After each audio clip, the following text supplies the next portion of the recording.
آج ہم آپ کو سماج سے جڑی ایک اہم ترین خبر کی طرف متوجہ کرانا چاہ رہے ہیں، جس کا تعلق ہے 3 طلاق اور طلاق احسان سے ہے۔ جس طریقے سے ہندوستان میں 3 طلاق کا قانون پاس کیا گیا ہے اور 3 طلاق وقت واحد میں اگر دیتے ہیں تو اس کی سزا متعارف ہوتے ہیں، لیکن طلاق احسان جو ہے اس پر کوئی ممنوع نہیں ہے، کیونکہ بل کے اندر یا 3 طلاق کے قانون کے اندر اس طرح کا کوئی جواز موجود نہیں ہے۔ ممبئی ہائی کورٹ نے ایک اہم ترین فیصلہ سنایا ہے۔ ایک شخص اور اس کے والدین کے خلاف جو مقدمہ درج کیا گیا تھا خاتون کی طرف سے، اس کے اوپر وہ FIR کو کالعدم قرار دیتے ہوئے کیس کو ختم کیا جانے کی انہوں نے عدالت نے ججمنٹ دیا ہے۔ جیسا کہ اورنگ آباد کے بینچ نے ایک اہم فیصلہ سناتے ہوئے کہا تھا کہ صرف فوری 3 طلاق یعنی کہ طلاق واحد دینے پر سزا ہو سکتی ہے، لیکن 3 طلاق یا احسان یعنی کہ طلاق احسان یہ ہے کہ آپ وقفے سے 3 طلاق یعنی کہ 3 وقت تک کر کے آپ 1 مہینے کا گیپ 2 مہینے کے گیپ سے اس طریقے سے دے سکتے ہیں۔ تو اس طریقے کے طلاق کو جو ہے قانون کے اندر اس کی گنجائش رکھی گئی ہے، یعنی کہ قانونی طور پہ اور شرعی طور پہ بھی وہ جو ہے جائز ہے، یعنی کہ اس کے احکامات ہیں۔ جو 3 طلاق کا قانون ہے اس کے اندر اس طرح کی گنجائش نہیں رکھی گئی ہے، کیونکہ عدالت نے اس فیصلے کے تعلق سے بات کی ہے کہ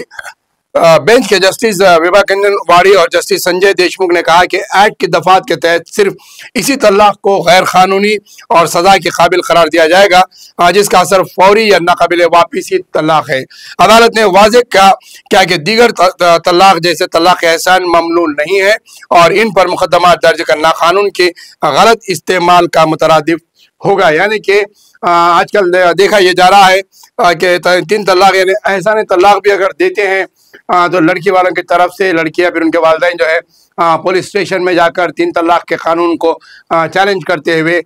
کیس درج کرتے ہیں، اور پولیس اس پر کوئی کارروائی کی بغیر جو ہے فوری طور پر FIR کرتی ہے اور جو ہے لڑکے والوں کے افراد خاندان اور ان کے رشتہ داروں کو ملوث کرتے ہوئے انہیں ہراساں کر رہی ہے، اور قاضی حضرات کو بھی جو ہے اس میں دائرے میں لیا جا رہا ہے کہ آپ نے اس طرح کا جو طلاق کو کیسے جاری کیا اور کیسے دستخط جاری کیے گئے۔ اس کو لے کر ہائی کورٹ کا جانب سے ایک بڑا مقدمہ جو ہے سامنے آیا ہے۔ تو ایک کورٹ میں اگر یہ چیز کا واضح ہوتا ہے تو پھر دیگر ریاستوں میں بھی اس پر عمل ہو سکتا ہے، تو لہٰذا 3 طلاق کے تعلق سے طلاق احسان جو ہے جائز ہے اور طلاق احسان پر کوئی مقدمہ دائر نہیں ہو سکتا ہے۔ پولیس ڈپارٹمنٹ کو بھی چاہیے کہ اس طریقے سے اگر کوئی اپلیکیشن یا کوئی کمپلینس آ رہے ہیں تو اس کا پہلے جائزہ لینا چاہیے اور لیگل سیل سے ایڈوائز دینا چاہیے کہ کس طریقے سے اس کیس کی کارروائی کی جا سکتی ہے۔ بعض پولیس اسٹیشنوں میں دیکھا یہ جا رہا ہے کہ اثر رسوخ کی بنیاد پر جو ہے پولیس ڈپارٹمنٹ اور پولیس کے آفیسرز یا پھر جو ہے HSO جسے کہتے ہیں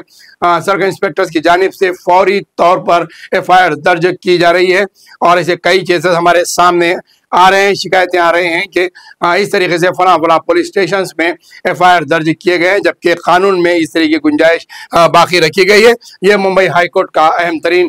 فیصلہ آیا ہے۔ اس پر پولیس ہمارے چینل کی جانب سے ہم یہی بتانا چاہیں گے کہ پولیس ڈپارٹمنٹ کو بھی چاہیے کہ اس طریقے کے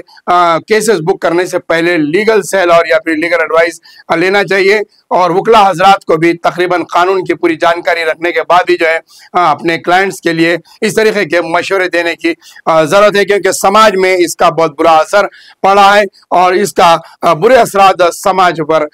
پڑ رہے ہیں، اور کئی ایک چیزیں رونما ہو رہی ہے جس کی وجہ سے انتہائی جو ہے مذہب کا اور طلاق کا موضوع بحث بنتے ہوئے ایک مذاق کا موضوع بنتا جا رہا ہے، اور اس میں جرائم مرتکب ہوتے جا رہے ہیں۔